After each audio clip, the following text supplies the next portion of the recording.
I very much internalize the feeling that I'm a handful. Because I think I am.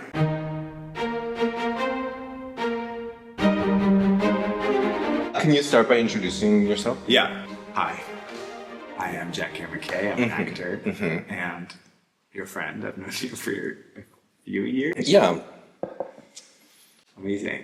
And you're an actor within the last 4 years, newly an actor, but through other kinds of performance. Yeah, I would say so. I mean, it's kind of interesting, like this specific stint of being an actor was sort of its own era, I would say. Like I sort of gave up on musical theater.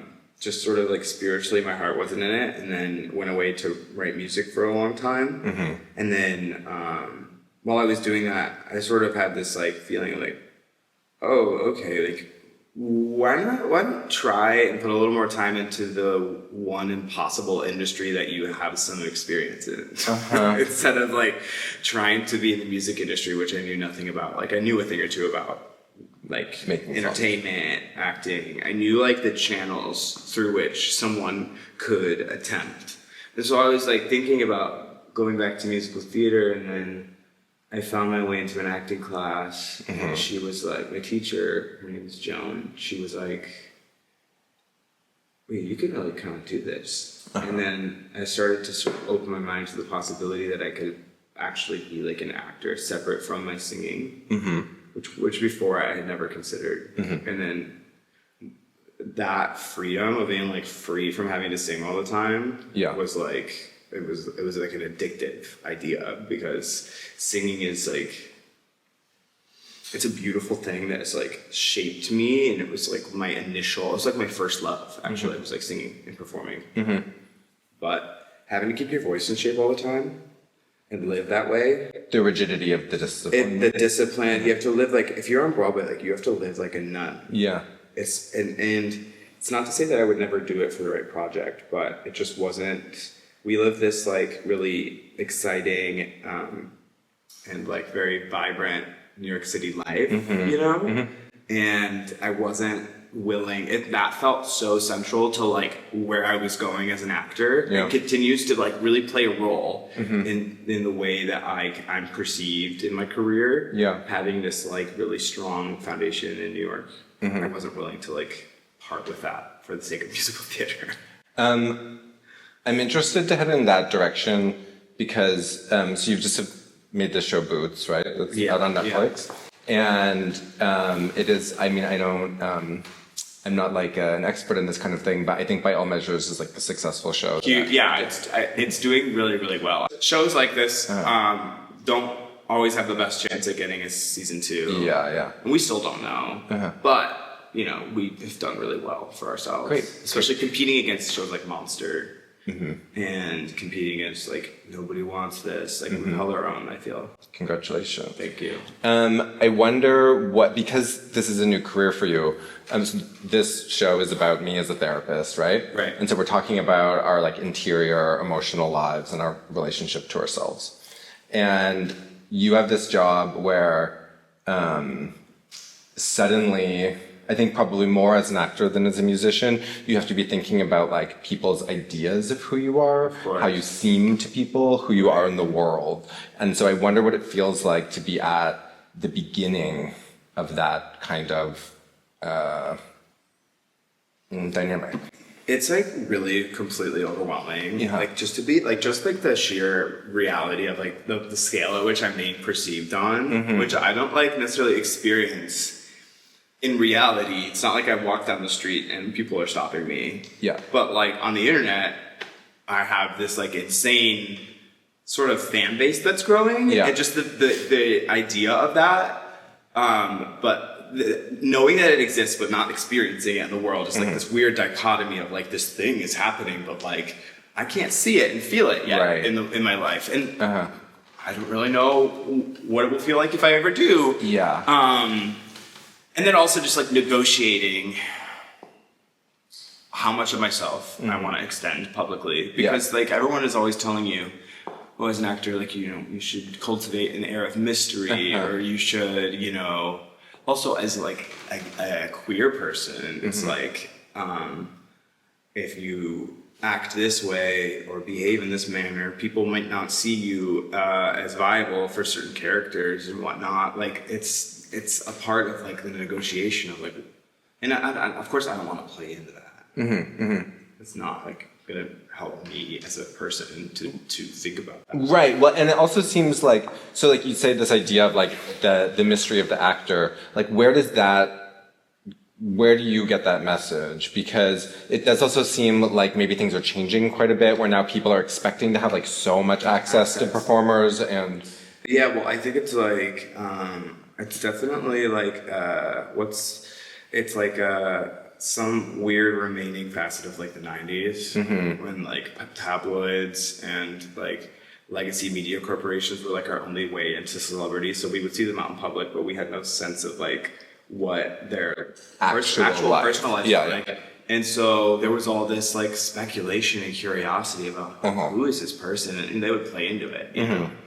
And now it's like, people go a number of different routes, and they're successful. And they're examples of success in either direction. Like people who don't have social media, hardly do press, and they do incredible work, and they are, you know, they are sustained by that work. You know, or there's people who you know bring everyone in and still get opportunities, but it's like if you give too much, there's the fear that if you give too much information to people, then there's no like curiosity of like what remains.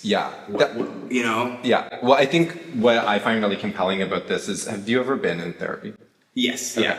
So one of the of psychoanalytic therapy, one of the main tenets is this idea that if I'm the therapist and you're the client, the word for it is transference, but it essentially means like, what fantasies do you have about me as the therapist based on the relationships you've had? And so it's essentially just like, how do you feel about me based on a projection? Exactly. And that is happening. So that's happening in the therapeutic relationship, but it also happens between people. And it really happens for people who experience fame. And so it's, so there is this like, there are parallels between the jobs and so what you're saying is like, there is, I mean, in the analytics space, the idea is that like, the therapist isn't going to disclose too much because then, they like rob the client's opportunity to have that projection. Oh wow. And, that is fascinating. but it's the same thing as an actor, right? Like if they know what you're eating for breakfast or like what your exercise routine is, then how are they going to have, this like, actually like very deep psychic fantasy of it. Exactly, and I think the same goes for like creatives and directors of like, you know, having that ability. There's somewhat of a blank canvas to project onto. Right. I think this is also partially why when people meet their idols or celebrities who behave in such a different way than they expected, or maybe rude and unfriendly, it's like so devastating to people. Yes. Because they've spent their life attaching to this version of this person, which is ultimately a fabrication. So yeah, it's weird. I personally feel like I am better suited to go the route of authenticity and like openness, because that's just my nature. I'm like I would consider myself a pretty open-hearted, open book of a person. I don't like secrets. I don't like to hold on to information too much unless it's like deeply sensitive. I like to feel like I'm showing up in the world like authentically. I found you like full transparency out of here. Like when I've met you, I have found that to be true, that you've been like easy to know. I try. It's one of the qualities I value most in other people. You know, like I'm immediately put at ease by someone who lets me into their world.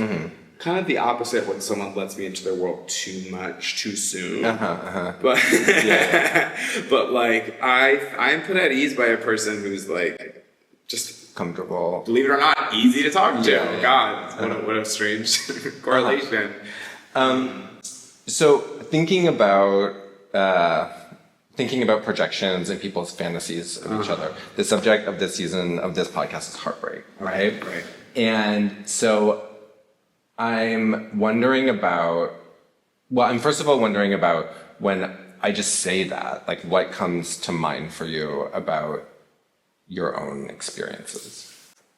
God, I mean, I feel like I'm gonna sound so immature, but it's like, for me, heartbreak is like, it's waiting for the text. It's not getting the text. Right. Unfortunately. Yeah. I've never had a serious relationship. Okay. Which, but that doesn't mean no heartbreak. oh, there's plenty of heartbreak. Also, heartbreak takes different forms. Yeah. But so the heartbreaks that I've experienced have been contained within the like talking stages, which can be so like middle school, like, oh, I need to wait an hour before I can text him, or else it'll seem this way. And you know, like I don't really play those games anymore because I don't have time, and I'm so like focused on my career. But so yeah, heartbreak for me just feels like it feels like I would describe it as expectations that are not met, hopes that are not fulfilled with the person, and projections that don't hold true. Right. Yeah. Ideas you had about who someone could be for you. Yeah. And sometimes that heartbreak comes in the form of me ending it with that person because unfortunately, the version of them that I had created was not reality. Yeah. And the heartbreak is one, this person I thought I was seeing is not that person, not through no fault of their own. And two, now I have to potentially hurt this person because I spent all this time fabricating this profile of a human that didn't exist. So, yeah. Well, that's where my interest in the subject and your job align is like that in becoming an actor, you're making yourself like very available for these sorts of projections. Of course. And so I'm curious about like what kinds of things you've experienced people projecting onto you, like if there's like a common fantasy of you, and if there's like a common fantasy that people have of you, and what your experience has been of that. Oh God.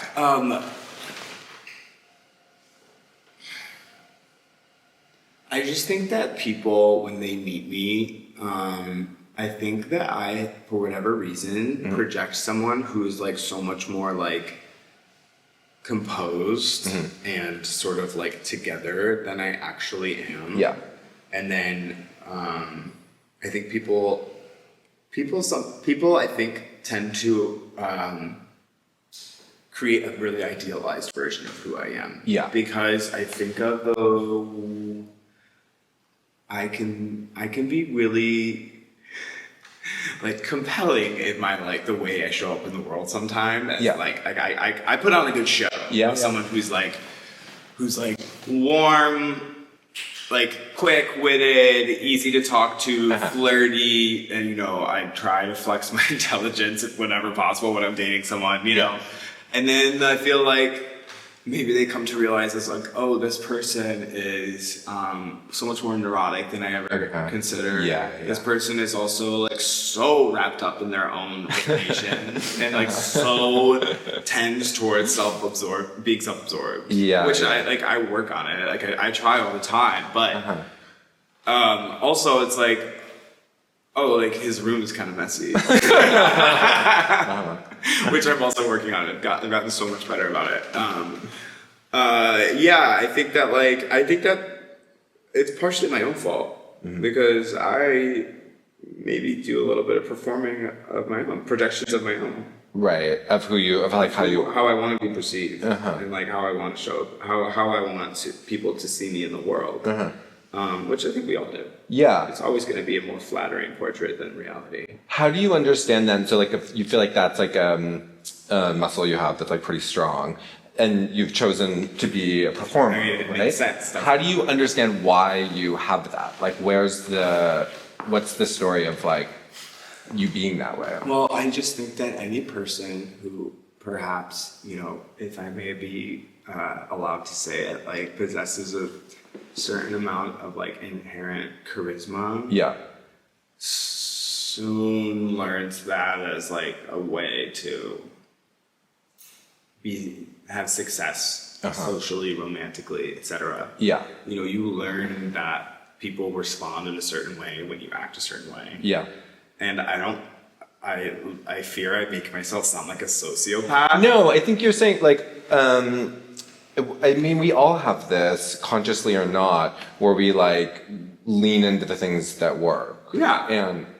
And I also think the mess of who I am is my least favorite part of who I am. So I do all I can to conceal it. Yeah.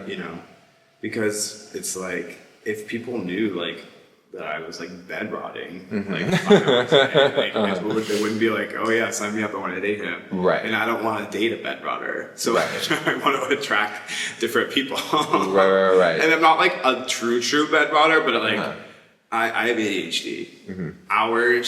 Hours of the day dissolve before my eyes. Yeah. And I'm like, how did I get here? Yeah. That can be really, ADHD can be, like create so many obstacles in romantic life. I find not that I'm speaking from personal experience. It can be really hard because it creates this sort of problems that can't just be talked through. Like you need actual like strategies to get around people's behaviors. What also like shows up in my friendships as well. Like, I'm just the kind of person who's gonna leave the cabinet door open. I have no idea that I did it. Yeah, totally. And to the other people, it reads as like abject, like disregard for like the way that they like their home to be kept and stuff. And like, I do think that like, I mean, I try all the time to if you are a person who does things like that, like wears your shoes in the wrong part of the house or whatever, these little like micro aggressions that can build up over time. Yeah. You do bear the burden of like getting better at that. Yeah. But it's also like in a romantic setting, especially like I've always considered like, God, if someone ever makes the choice to cohabitate with me, it's going to be really interesting. Or I'm gonna have to date someone else with ADHD, which I really don't want to do. Right. but like the behaviors can betray your intentions. Like you can like intend. You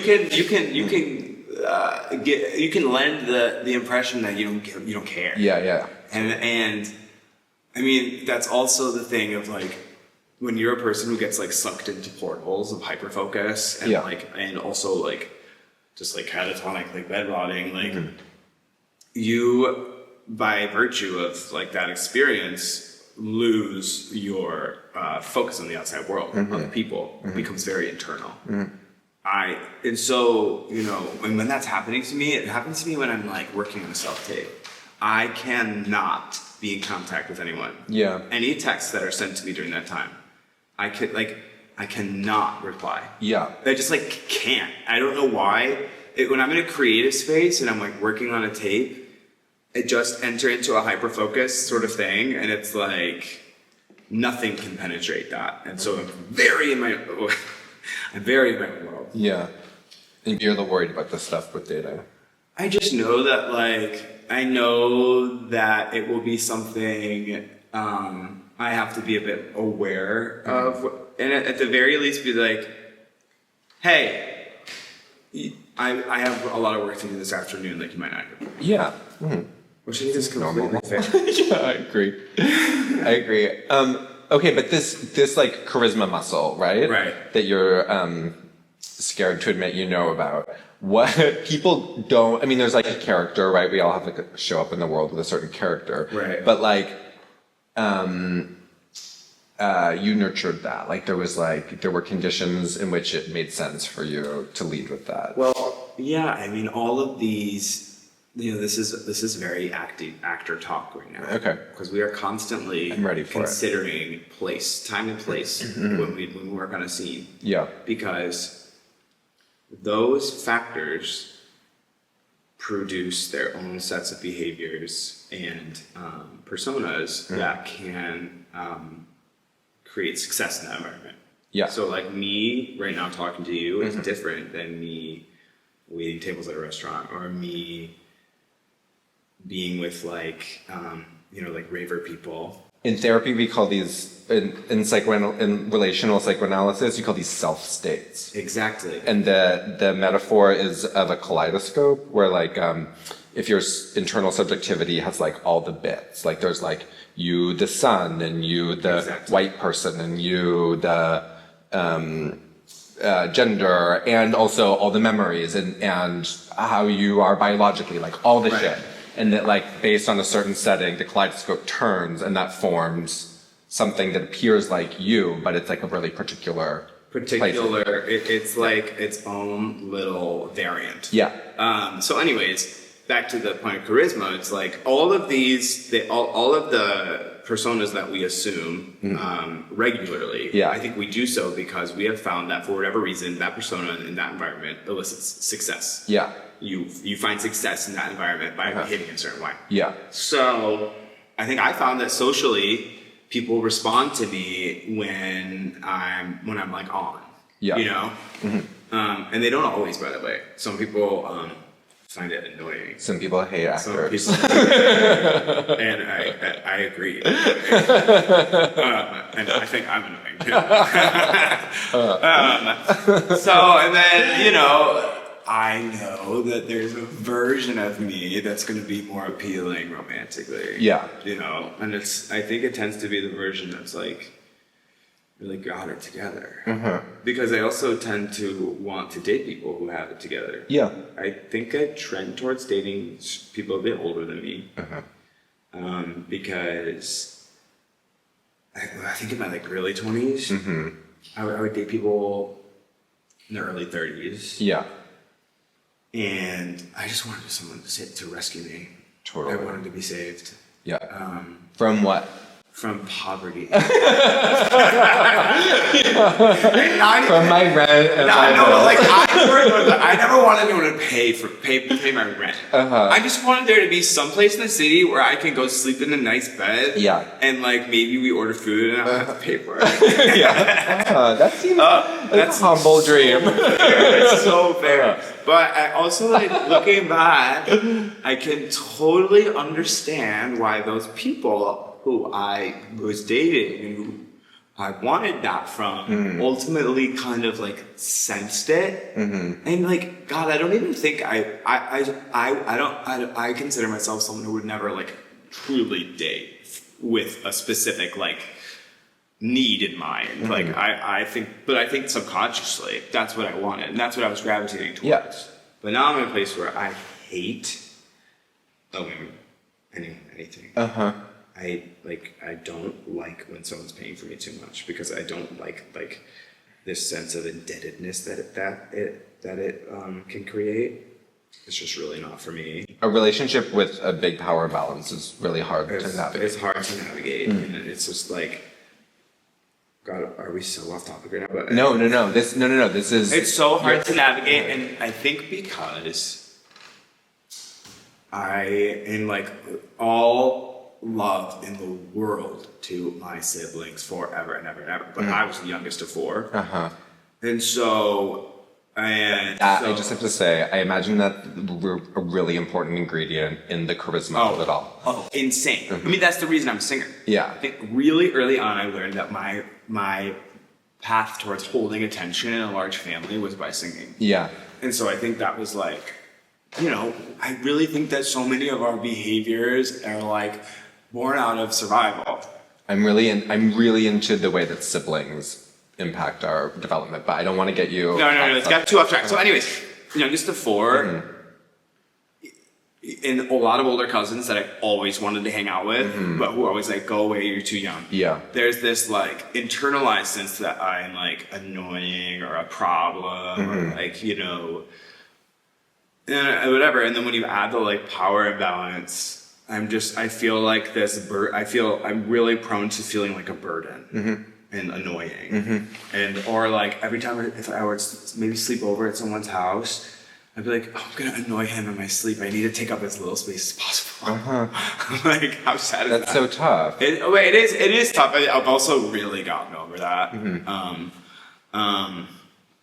So those power imbalances really don't work for me because, and that's why I think I haven't dated for like 3 years. Yeah. Like I literally don't remember the last time I went on a date because I knew the kind of person that I wanted to be with was someone who was just like someone who I found to be just like inspiring in their like point of view and in their like, you know, passions. Like I wanted to be with someone who fascinated me, and I also knew that like I wanted more time to work on myself. And to create a life that I could extend to someone and like, you know, welcome them into wholeheartedly without shame. It's really easy, I think, when you are in New York City or like, you know, other cities, I'm sure, but this is where we live. When you're young and you are sparkly and you are cute enough, there are a lot of powerful people around who think I could own that. Like this, and like, and essentially I could like use that power to make a relationship seem inviting to that person. Right. But that can go really badly. It can be so ugly. I have seen it happen to other people. The last place I ever want to be romantically is in someone else's orbit. It's a recipe for disaster. The last 5 years, Jason Robert Brown, listen to it. That's what it's about. I don't know what that is. It's a musical, and it's about like, it's basically autobiographically, the composer Jason Robert Brown wrote about his marriage, and it's basically that. It's like, it's about a woman who dates like a writer whose career is taking off and her career isn't happening, and just like the imbalance and like the eventual dissolution of their marriage. I just think that being the person in the orbit is like such an isolating and scary place to be, and like people get taken on these rides with these people, and then I feel like they get dropped off. Totally. It's the question of like whose life are we living in the relationship, I think is an important one. But how wise for you to say like, actually this part of my life is like, I'm not ready for it yet. Yeah, like it's as simple as like, yeah, I don't want you to sleep over at my 3-bedroom in Bushwick with my 2 roommates. Right. I'm sorry. Like, I have Amazon sheets. Like I don't have a headboard. I don't have curtains. You know, like, and I don't mind. Like I'm not very particular about like nice things, like clothes and stuff. I feel like you always look. I like clothes, but I never spend a lot of money on them. So I just like, I don't need someone to come over because like I feel like one day I woke up and like gay people cared about furniture. Like all of a sudden gay guys were like, I'm bidding on eBay for these really rare chairs. Right. Like, when did we start talking about this? But I'm like emphatically not that kind of person. So it's like on a fundamental level, it's like, I don't want you to see my apartment. Right. Like, it's not bad. It's just like, I don't care about this, but I know enough to know that one might, so let's just like avoid the whole space. And like, I think that what I'm also a thread that I'm like kind of establishing here a little bit is like I can be a little self-defeating in that way. I can decide for people what their reaction will be before they get the chance to have a reaction. And I will protect myself from that reaction and the eventual heartbreak of that reaction. And I honestly can't explain why I haven't dated for the last 3 years. every time I try to come up with a reason, it just doesn't really like ring true in my body. Thank you for saying that. that you could be up to something that like you're not actually even totally sure what is going on there for you yet. I do think that like Maslow's hierarchy of needs, right? I'm in survival. Yeah. I'm surviving. Yeah. Like I am trying to create a life for myself. And I mean, it finally feels like something might happen. Yeah. But like, for a long time, it was just like, survive it by any means necessary. Mm-hmm. And of course, like, that's a bit dramatic. Like, I had a good job, like a good restaurant job, and I was, doing all right in society, but there was this like sense of the urgency of the moment that felt like it needed my attention completely. Yeah. And so it ultimately was not a priority. Mm-hmm. So the things that aren't a priority just end up not taking up that much space in your life. Yeah. And it also can feel like there's also a difference between like, we're talking from a place of a certain kind of privilege where it's like, yeah, I can get the bills paid. Like I'm gonna I'm gonna get to a doctor and I'm gonna pay my rent and I'm gonna like go out for meals with my friends or whatever. Right. But there's a difference between that and like I think what you're starting to establish now, which is like a real career. Which is not, I don't mean to put anyone down, but a feeling of like that something of a different kind of substantialness creatively, financially, future building, that's happening. That's different. And also just like to have something that is out in the world that people have received positively. Yeah. The spring in your step that can create creatively. Yeah. Is it's like it has really given me the headspace to like throw myself into all these new auditions from like different point of view, because I'm not like begging for people to notice me. Yeah. Like I feel like I've been noticed. Yeah. A bit. There's you have a certain kind of capital. I wonder if there's a word for that of like notoriety or like. There's this thing called Star Meter on IMDb. Okay. You're like, there's not a word for it. There's like an actual algorithm. Will tell you. Okay, tell me about the Star Meter. Okay, so like every actor on IMDb has a number, and it's their ranking in the entirety of IMDb. Against all the other actors? Do you want to know what my ranking is? Yeah.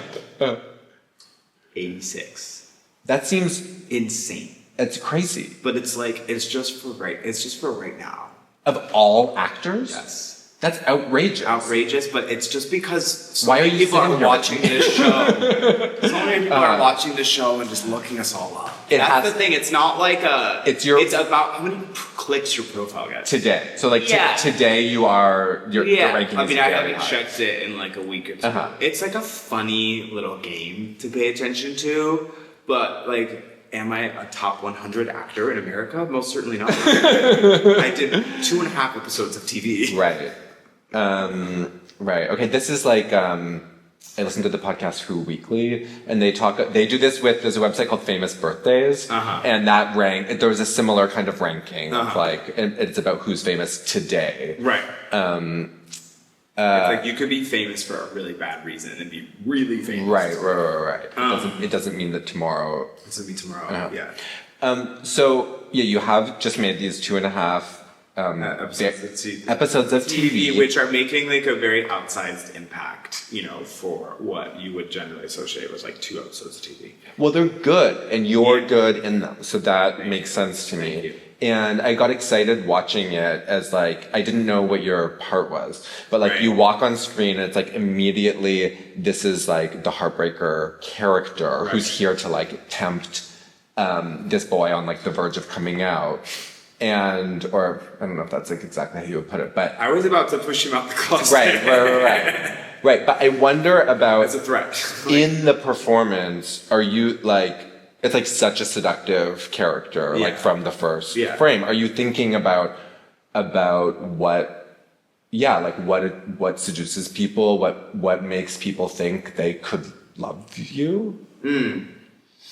Well, I thought a lot about Jones, and I was given, honestly, I was given like a rough backstory for the character, I think,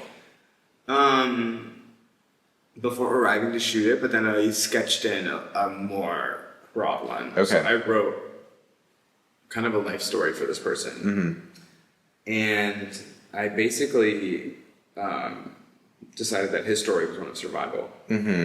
And of like growing up in Florida, and I think that Jones understood that his means of survival in the world was his sexuality and his like ability to seduce. So what's heartbreaking when I think about that is how disconnected from intimacy and romance these like romantic behaviors can sometimes be for a person. But I'm not going to say that he wasn't fully attracted to Cameron and wasn't interested in him and didn't admire him, but I think that he learned, I think that Jones knows that that's his way of kind of surviving in the world. Yeah.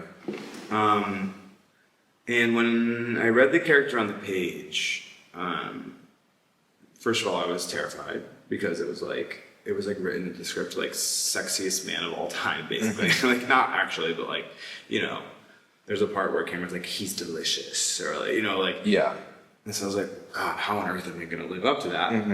But I just started to like embrace this more like brooding, masculine, sort of like somewhat forceful, like macho form of sexuality, which I feel like isn't necessarily always the way I show up in the world, but occasionally it is. Like these like big like club settings where there's like all these like, you know, there are times when I flex my masculinity a bit more than others, so I feel like I lean into that.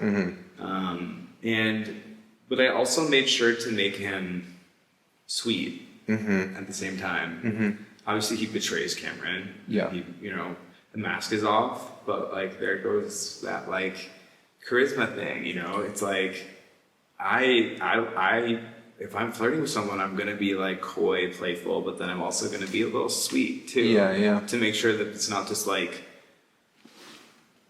just this, because I think that sometimes also on the point of projection, when you maybe possess a level of charisma, or maybe you look a certain way, people, as a form of ego protection, are very quick to be like, well, he's an asshole. Like, oh, he's a bitch, or he's an egomaniac. So I feel like sometimes I always make sure that I'm also being sweet to people. Because I'm worried that people will like categorize me that way. I feel like that's so egotistical to say out loud. I think it is the truth about. I mean, it's like a tale as old as time that like people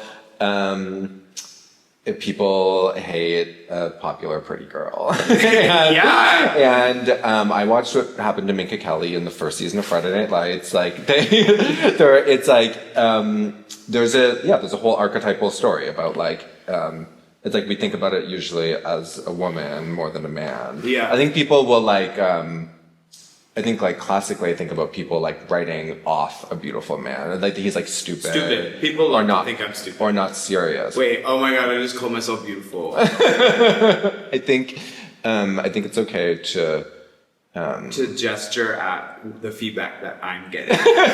right. Yeah, you're like, I didn't know that until my star meter passed 50. I didn't know. I didn't know that I was cute. Well, okay, this is another thing. Oh, I need to put that. This is another thing about the way that I show up in the world. I like to project the sense that like, I don't take myself too seriously. Because I actually don't all the time. There are certain elements of myself that I do. Like, I'm very like serious about like my status as an artist and my like taste in things and. You know, just like I'm very serious about, you know, the truth of who I think that I am. But in other regards, everyone can be very self-serious and like snobby in New York City. And I find that to be oftentimes really unappealing. A little boring. And so that's just not the way I like to show up in the world. Yeah. People love to metabolize that as like me being stupid. Yeah. And sometimes compared to like also like we also exist around people with a lot of like really niche specialized knowledge. Yeah. Who know at the top of their field. Yeah. And they know a lot about really specific things. Yeah. And they also are around people who are similarly well informed in Yeah. that regard. So it's really easy to kind of feel stupid sometimes. Yeah, It's oh, I went to music school, like, and I would pay attention. Totally. I'm uneducated. Totally.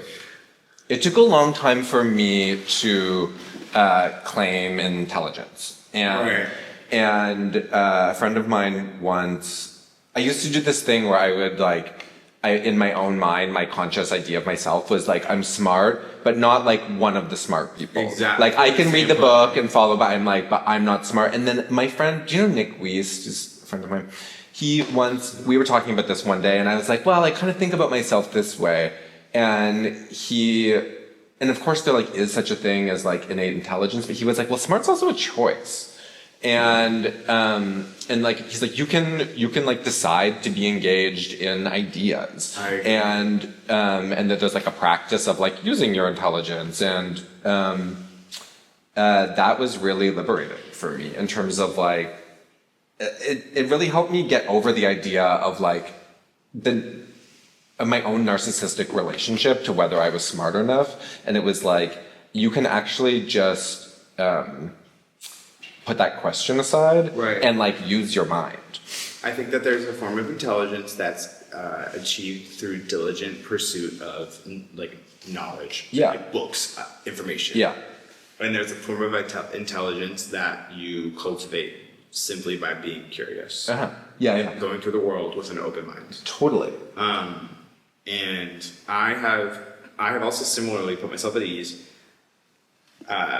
because I've decided that like I may not know the most about a lot of things. In fact, at any given like party that I'm at in New York, I'm probably one of the least informed people on like art or architecture, or interior design, or like anything. But when it comes to like emotional intelligence and knowledge of self, the things that I need for what I do, I'm perfectly content with where I'm at. And so why would I don't need to know about that stuff about art. Separate from wanting to be impressive. But like, whatever, I don't need to be impressive to art people. Right. And well, they're usually pretty happy to tell you about what they know. Right.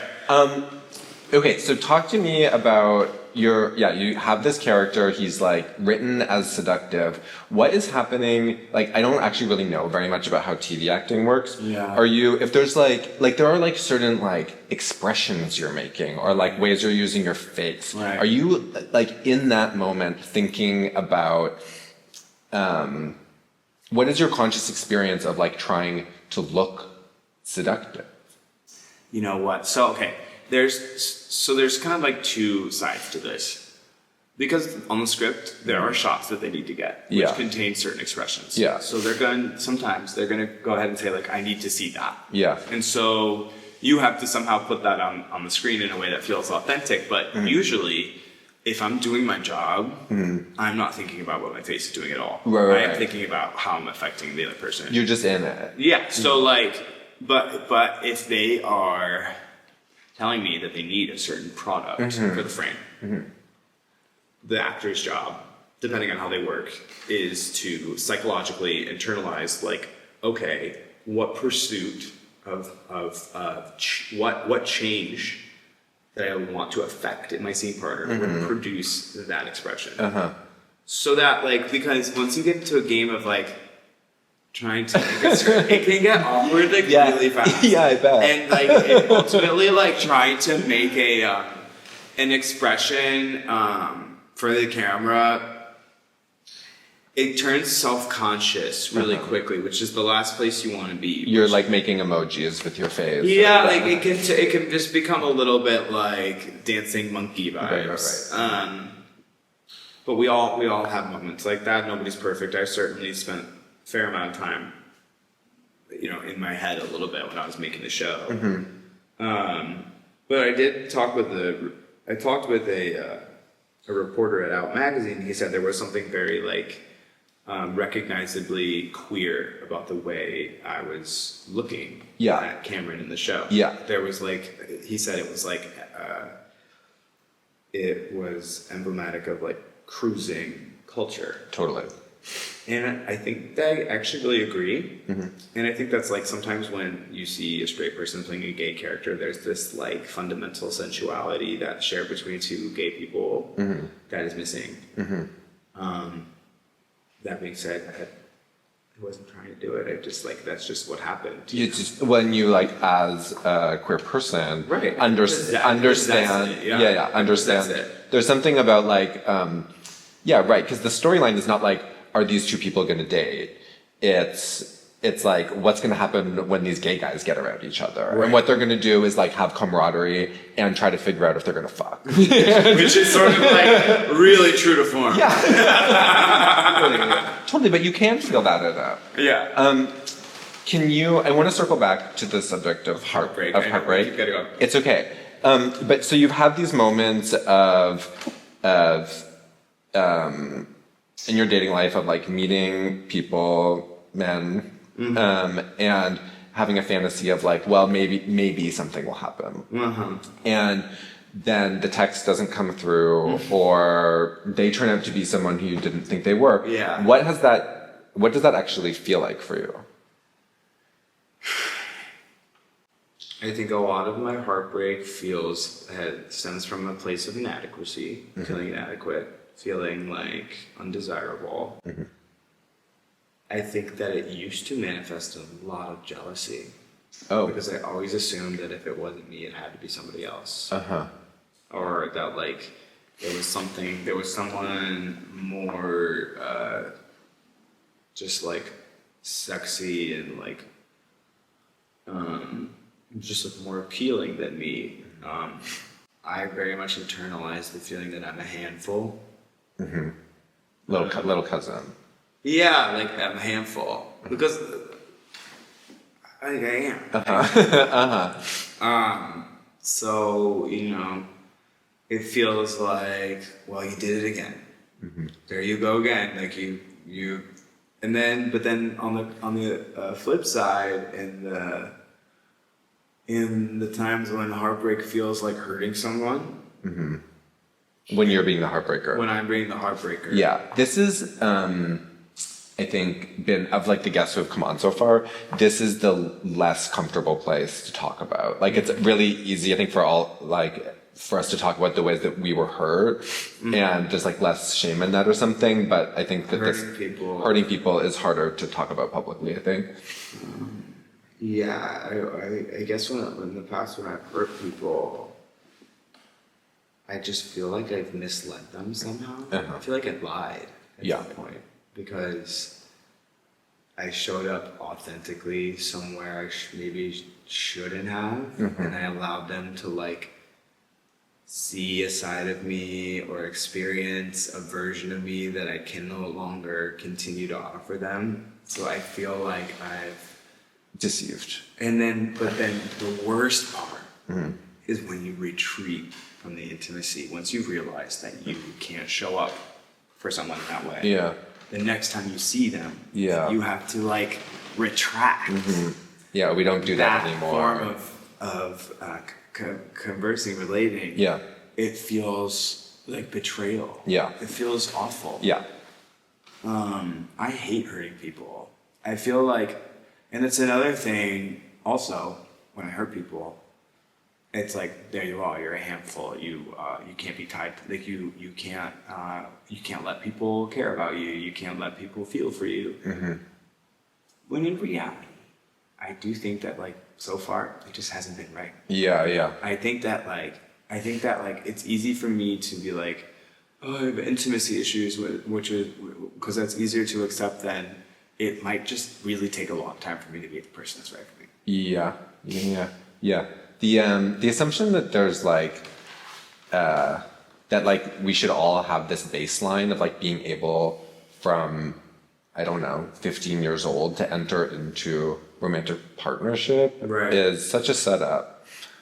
Well, it also depends on like the kind of romantic partnership that you want. Yeah. It's like, I know people who, you know, just get into like these really chill, they have boyfriends, and it's like a chill sort of like thing. Yeah. You know, it's like low commitment of sorts. It's like, it's not the kind of relationship that I'd be getting into. Yeah. As someone who's like held off for this long, if I'm calling someone my boyfriend, it means that it's like, this has legs.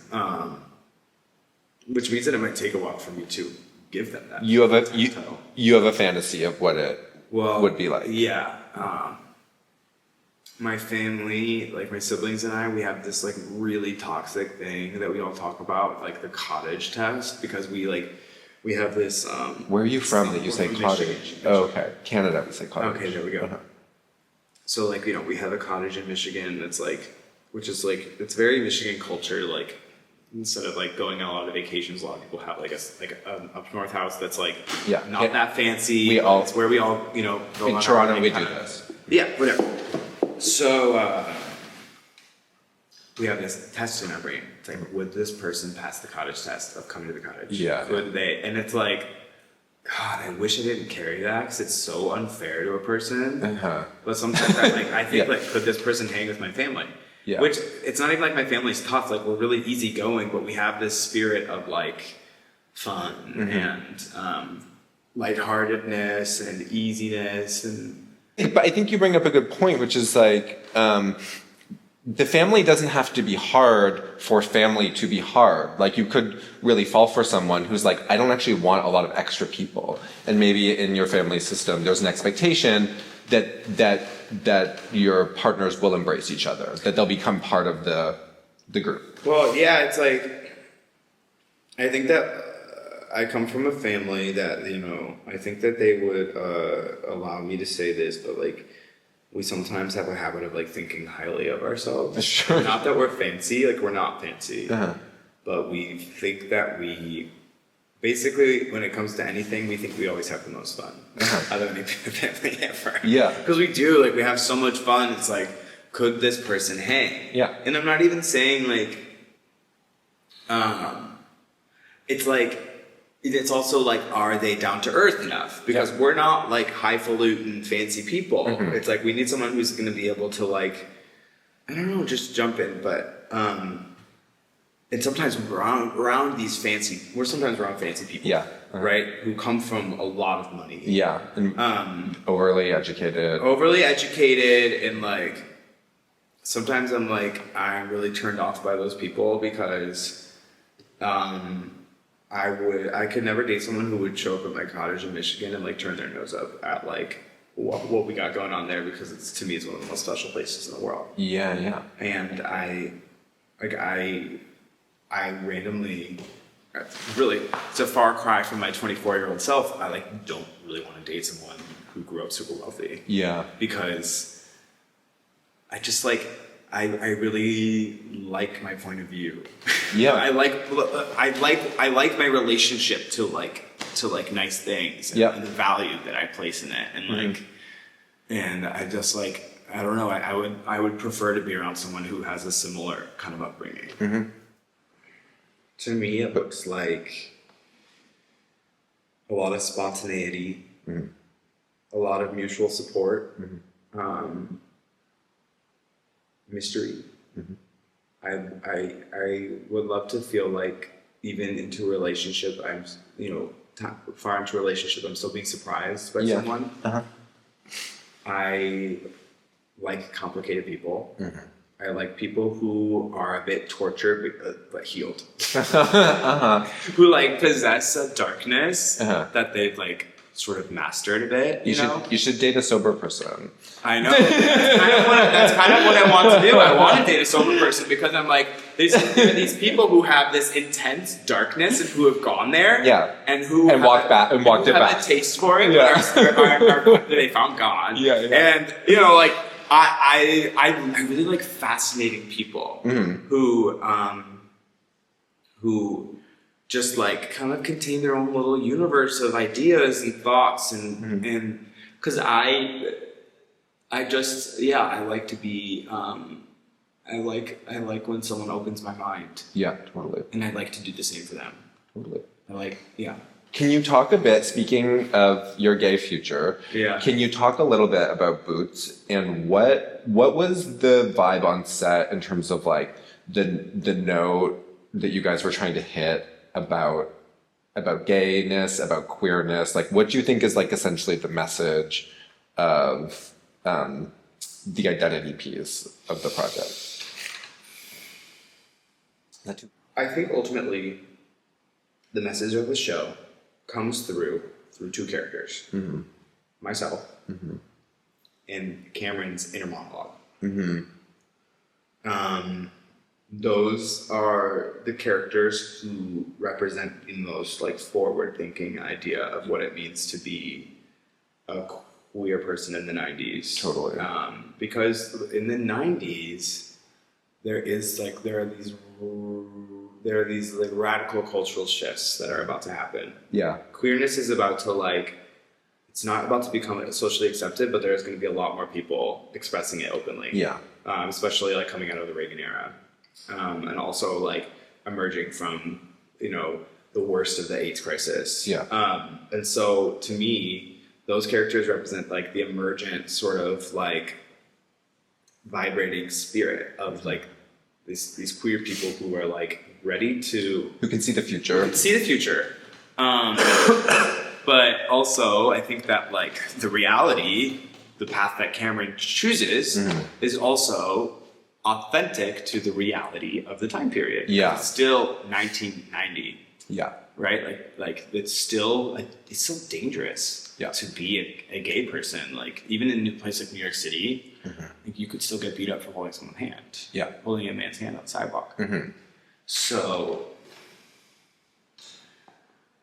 but that message also coincides along the message of like perseverance. Yeah. And like allowing yourself to be strengthened and shaped by an experience, no matter how unfit you may think yourself for that experience. I don't think Cameron emerges from boot camp with only negative things to say about the experience. Yeah. I think that he proved to himself that he's capable of more than he had originally considered. Yeah. Was this in meetings for the show or on set of the show, was this getting talked about? Was this like part of was there like a discourse around this? You know what? I got there late. I was like, I came in the middle of the episode, they were making episode 6 and I was there for the last 2 episodes. Right. So I would sit down with the showrunners and we would talk about Jones a lot. Or we had a long conversation about Jones and what we think about this person and where he came from and like all that stuff. But I actually never actually sat down with the showrunners and discussed like the tone of the piece. Which is interesting now that you mentioned it. Well, it's like so specific, like, and it feels, it just feels specific. Also consider this, when I got there, I didn't have the scripts for the first 5 episodes, so I didn't even know what was happening. Okay. When I was watching the first 5 episodes, I probably could have asked the cast member to like, send them to me, but I was like, I'll just rewatch it and like have fun and be surprised. Was the set sexy? The set, no. Okay. There's like 3 gay characters, 5 gay actors total, but I never met one of them because we just like shot our stuff on different days. Yeah. The rest are people who could very convincingly play Marines. So it's like surprisingly a very like hetero. Right. Which is hysterical. And I mean, those guys are literally so sweet, and I love them all. And but like it was sort of like the gays were hanging, and we would key, and then we would all hang out. But like we would have our like moments as like the gays, right. set, and like just sort of laughing about how funny it is that we're like I don't know, dressed up as soldiers. Right. Yeah. When will you find out about a season 2? Or I, of course, know nothing about whether or not Netflix wants to redo it. I think that like there's a lot of good signs, like just the numbers and like the star meter. cultural The star meter is high. Star meters, yeah. which they're high for like everyone on the cast. That's the thing. Boots is like, up there right now. I think the chance is good. I don't know if Jones will be there. A lot of fans really want Jones to be there, which feels really, really nice. But I said this in another interview, I really trust the people who are running the show with this story. So if they decide that Jones doesn't make sense in the next season, then I completely respect that decision. I would love the opportunity to play Jones again. Yeah, so I have complete faith in the people running the show. If they decide that Jones doesn't make sense in season 2, then I respect it, and I have faith in what is and what will be. And no matter what happens, this is like a life-changing debut opportunity. It will not break your heart. I won't say that. I'm being diplomatic right now. Yeah, maybe a little. Maybe a little heartbreak. I think if not heartbreak, disappointment. Yeah. But it's also just like I trust. Like I know it's like I don't want Jones to be shoehorned into something he doesn't belong. Yeah. If just for the sake of fan service. Sounds like you're trying to make it work. Yeah. And but I want to do it again. Yeah, cool. I want to play him again. I love the character. Like I feel very attached to him. But this industry, this career goes. All sorts of things happen. All sorts of disappointments, exciting things. Like it's just sort of the thing that I've elected to participate in. Yeah. Well, I guess not to be so corny about it, but like romantic life. Like there's so much out of your control in this kind of career, so you kind of have to just work as hard as you can and see what happens. Right, and you sort of just like same in this industry and in romance, by participating, you have put yourself in harm's way. Yeah, totally. There's no getting around the risk. You can't get no risk, no reward. Yeah, I think soon it might be time for me to risk. Romantically. All right. That seems like a good place to end. Yeah, amazing. Yeah, thank you so much. You're so welcome. This was so much fun.